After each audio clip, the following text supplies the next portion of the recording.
Tim Legler says the Celtics season will be a failure without a championship. I normally disagree with like that.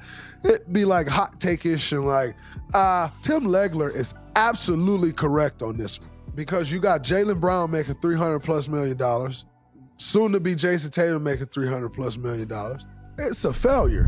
For a team that's been to the Eastern Conference Finals 6 times in the last 8 years, it's been 15 years since the Boston Celtics last won a championship. The 2008 team is the last championship team over the past 37 years. For a team with the most championships in NBA history, it's been nothing but nostalgia. And that's starting to get old even among NBA players. Like, I honestly think if they don't win it this year, there's a lot of pressure on them as an organization. Now that people really looking at you, got the best record in the league, you made all these moves, you brought in Drew, you brought in Porzingis, you did this, you got Derek White playing the way he is, you got 2 All-Stars, you got, I think it's a lot of pressure on them now, especially how it looks now. There's no Nikola out there, there's no Embiid, there's no like. With 11 games left in the regular season, the Boston Celtics clinched the Eastern Conference's top seed. This team ended the season with 64 dominant wins, the 4th most in Celtics history, and is now in the Eastern Conference Finals for the 3rd consecutive year, a feat Boston hasn't done since Larry Bird, Robert Parrish, and Kevin McHale. You could very well say this team is solid and perhaps the best in the NBA this season. But being the best, or one of the best, without a ring has been their story these past few years. You want to know how good they were this season? Then you should know that this season, the Boston Celtics were 14 games better than the New York Knicks, the 2nd best team in the Eastern Conference, and 7 games better than the Denver Nuggets and the Oklahoma City Thunder, the 2 57-game winners in the West. The Boston Celtics outscored opponents by 11.3 points per game, the best point differential in Celtics history. And believe me, this is a differential reserved for dynasties. The 2016-2017 Golden State Warriors and the 1995-1996 Chicago Bulls both won by this margin. This season, the Boston Celtics led the league in three-pointers attempted on 47.2% of their possessions, resulting in a league-high 42.5 attempts from beyond the arc per game and an NBA best average of 16.5 made threes. The Boston Celtics were the only team that won 60 games. They defeated 10 teams by 30 or more points and became the first team in NBA history to win 3 50-point games in the same season. They beat the Indiana Pacers, Brooklyn Nets, and Golden State Warriors by at least 50 points. Their path to the Eastern Conference Final hasn't been any different. The Celtics have been ruthless, destroying both the Miami Heat and Cleveland Cavaliers in 5 games, by an average margin of victory of 22 and 15 points respectively. I mean, if there was one thing the league agreed on, it was that the Boston Celtics is the best team in the NBA. According to the league's MVP, Nikola Jokic, the Celtics are the best team in the NBA. Yes, they're a really good team, and they have a basically answer for everything, matchup wise, defense wise, offense wise, so they are really well built team, and they're playing really good. That's why they're the best team in NBA right now, and it's really hard to play against a team who they're long, tall, they defend really good, they have really smart players. Dallas Mavericks guard Luka Doncic also called them the best team in the NBA after their matchup in the regular season where the Mavs lost by 28 points. That's why they're the number 1 or number 2 defense in the NBA. They have offense and defense. I think that's the best team in the NBA right now, and it's tough on both ends for sure, said Luka Doncic. Luka wasn't the only one with the Mavs to recognize their greatness this season. After the 28-point loss, Mavs head coach Jason Kidd called them the best team in the league. Continue to keep driving the ball, putting pressure on them. Again, we had some great looks that we just didn't go down, and that carried over for a minute or 2 or 3, and we just can't have that against the one, if not the best team. But Boston is a team that puts you in harm's way by driving the ball. You talk about their 2 guys had 38 and 35. You're not going to be in too many ball. Another NBA superstar who had to finally admit to how good the Boston Celtics were this season was Joel Embiid. Earlier in the season, when the Philadelphia 76ers lost to the Boston Celtics, the 2023 MVP raised eyebrows when he referred to the Boston Celtics as the best team in the NBA, instead of using the excuse of their back-to-back schedule for their loss. Do you think the schedule kind of did you guys no favors? Who's going to get Steph play Indiana twice, play this one back-to-back? I mean, you could say that, but we professional athletes. That's a schedule. You just got to do it. But yeah, I mean, tough, especially playing Indiana, twice, and then on the back-to-back, playing, the best team in the league. Well, still speaking on the terrible losses the Boston Celtics dished out this season that forced NBA stars to admit that they are the best in the league. After their 52-point win against the Golden State Warriors, 2022 NBA Final MVP Steph Curry said, "So you give them credit. They came out and whooped us, but they're the best team in the league right now,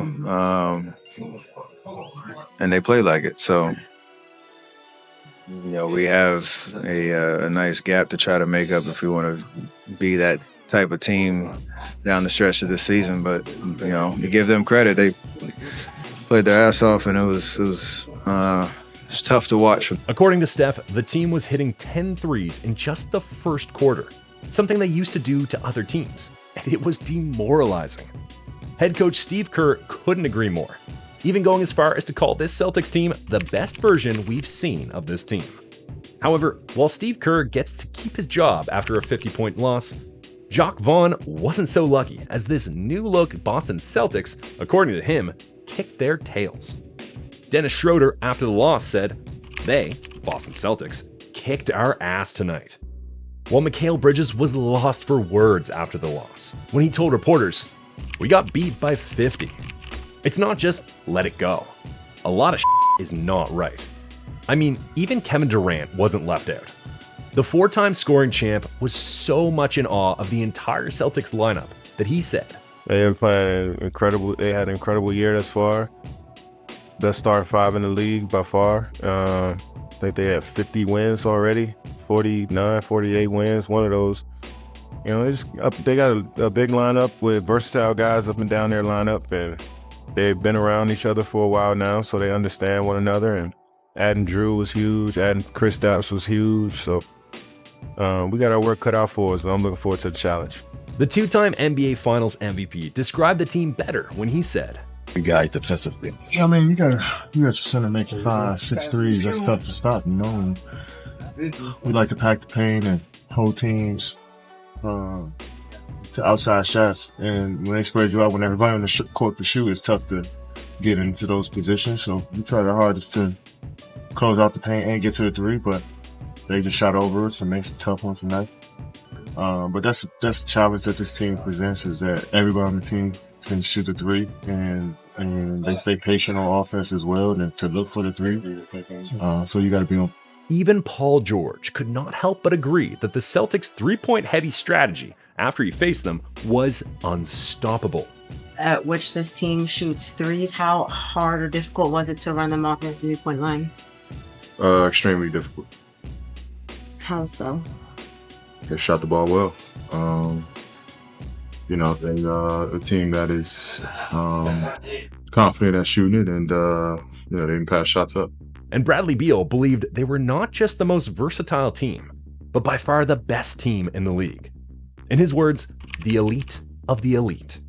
Boston is electric, man. We know. It's like, what can't they do? They have size, they have physicality, they have skill, talent, versatility. They're, I think, number one rated offense, very top 5 defensively. So, I mean, they're the elite of the elite, the number one team in the NBA. Kenny Smith goes further to describe what makes this team elite when he said, "Yeah, I would have to agree with Chuck. They are clearly have played the most consistent, the best, and they're continuing to do that.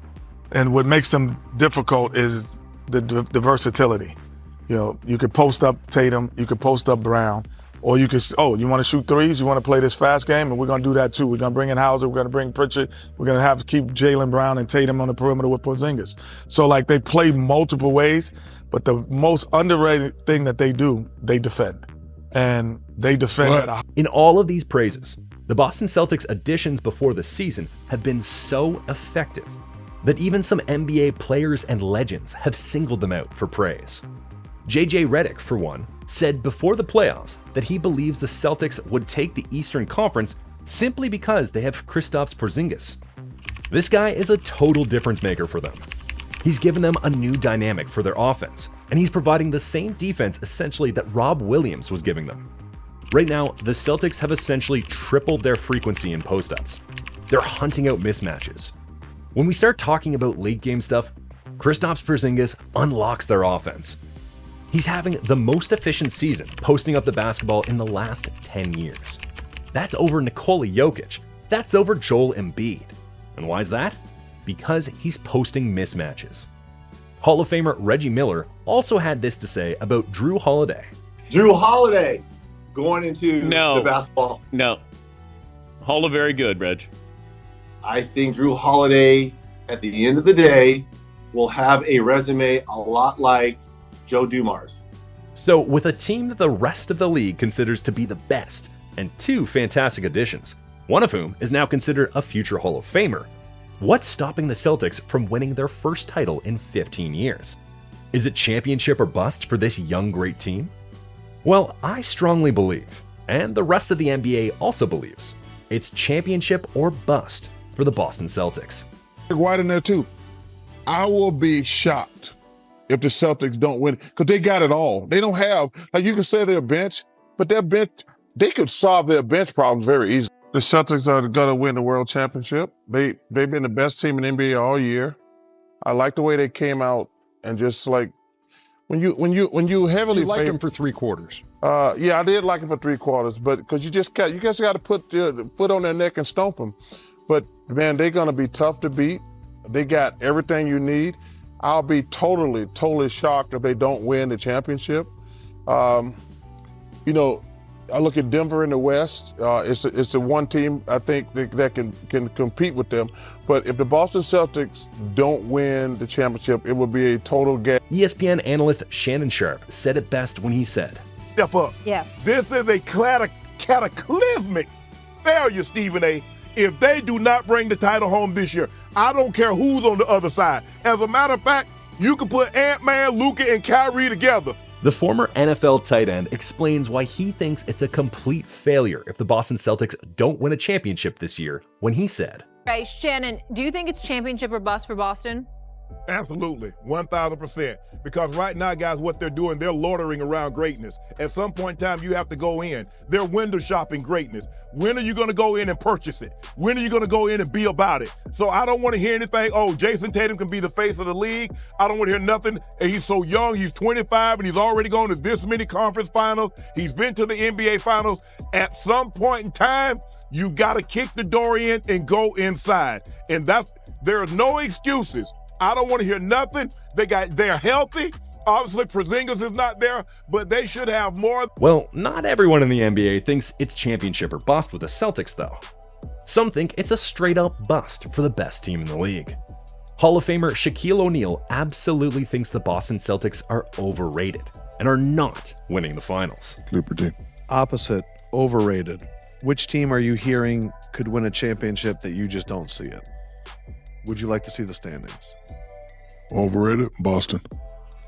Wow. Boston, currently. I was going to say Clippers, but Tyler's my boy. I don't want to sound like I'm disrespecting. They can win, but Boston. Boston easily the best record in the NBA. Yeah, but I'm... Time of recording, 11 games up on second place. Yeah, but you got to show me.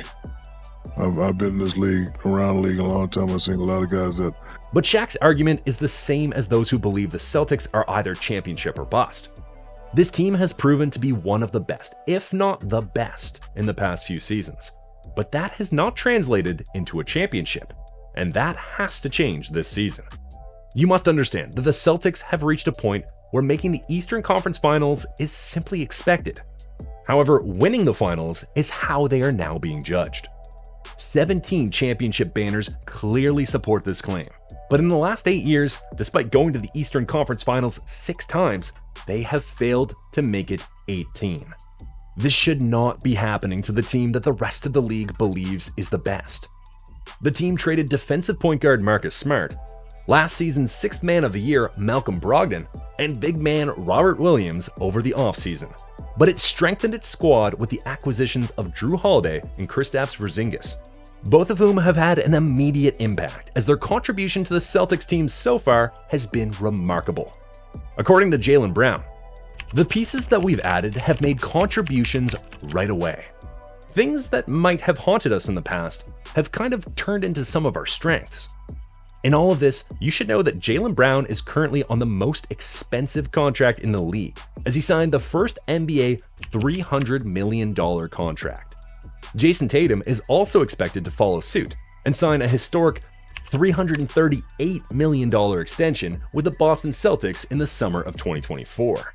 Not to mention that the team already agreed on a 4-year, $135 million contract extension for Drew Holiday. So what happens if they don't win a title to justify all of these expensive contracts?